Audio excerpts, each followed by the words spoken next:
பிரியமானவர்களே, ஆசீர்வாதமான இரவு ஜெபத்தை கேளுங்கள். இந்த நாள் முழுவதும் ஆண்டவர் நம்மை பாதுகாத்தார். அதற்காக நாம் ஆண்டவருக்கு நன்றி செலுத்த வேண்டும்.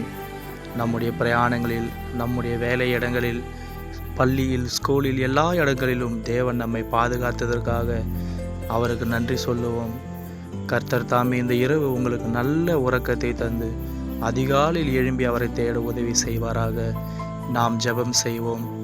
அன்பான பரலோக பிதாவே, இந்த நாள் முழுவதும் நீர் எங்களை பாதுகாத்ததற்காக உமக்கு ஸ்தோத்திரம். இந்த நாள் முழுவதும் நீர் எங்களோடு கூட இருந்ததற்காக உமக்கு ஸ்தோத்திரம். இந்த இரவு வேளையிலும் நீர் எங்களோடு கூட இரும். இரவிலே உண்டாகிற பயங்களுக்கு எங்களை நீங்களாக்கும். நல்ல தூக்கத்தை தாரும். அதிகாலையில் எழுந்தும்மை தேட உதவி செய்யும். உம்முடைய வருகை இருந்தால் உம்முடைய வருகையிலே நாங்களும் காணப்பட எங்களை ஆயத்தமாக்கும். எல்லா மகிமை உமக்கே உண்டாகட்டும். ஆண்டவராகிய இயேசுவின் நாமத்தில் கேட்கிறோம் பிதாவே. ஆமேன், ஆமேன்.